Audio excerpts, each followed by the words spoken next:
ঢাকা শহরে প্রচুর গরম পড়ছে। ঢাকা শহরে না, পুরো বাংলাদেশে মনে হয় প্রচুর গরম পড়ছে। তো এই গরমের দিনে আলহামদুলিল্লাহ কোরবানি ঈদ মানেই হচ্ছে গরুর মাংস 3-4 দিন খাওয়া রেখে, তো এত গরমের কারণে খাওয়াও যাচ্ছে না।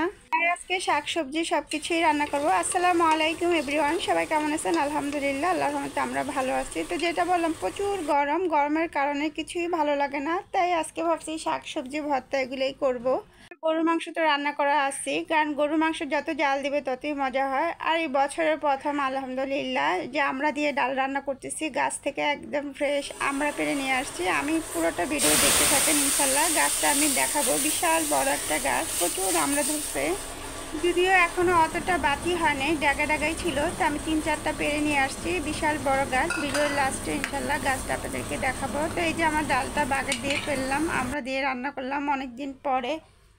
তো এটারও আল্লাহর একটা রহমত যে বাংলাদেশ এমন একটা জায়গা যেখানে 12 মাসই টক ফল পাওয়া যায়, একটার পর একটা শেষ না হতে, আম শেষ না হতে। এখনও কিন্তু কাঁচা আম প্রচুর আসছে বাজারে, তার ভিতরে আবার আমরা চলে আসলো।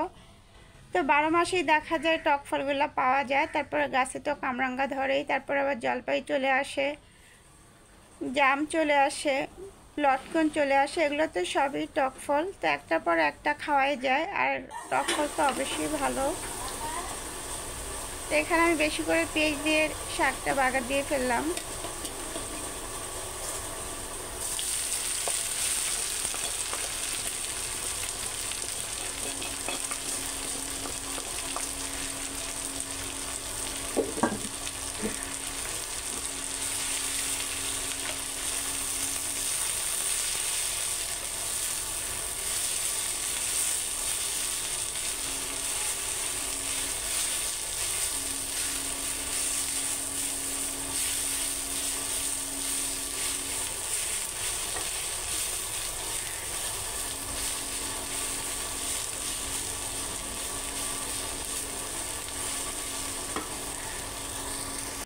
আর এরকম শাক, আলু ভর্তা, পাটের শাক থাকলে অন্য কিছুর আর প্রয়োজনই হয় না। গরমের দিনে অবশ্যই হালকা খাবারই সবারই খাওয়া উচিত, আর বেশি করে অবশ্যই সবাই পানি খাবেন, পানির কোনো বিকল্প হয় না।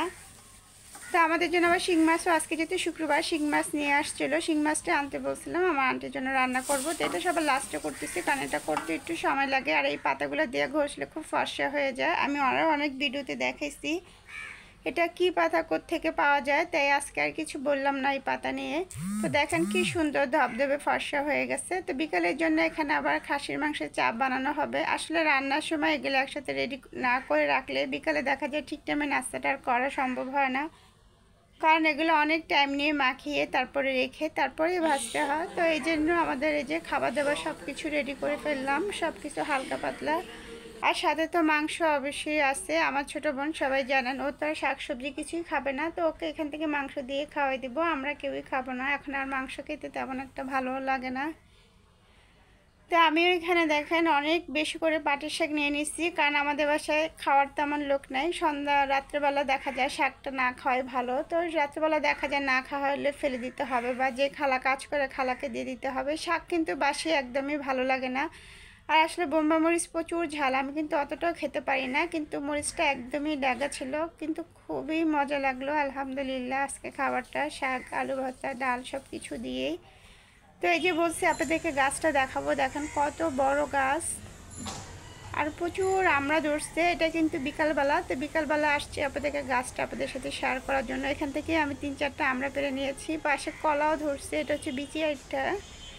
তো আমাদের পিছনে বাগান, ভিডিও যারা দেখেন নিশ্চয়ই জানেন।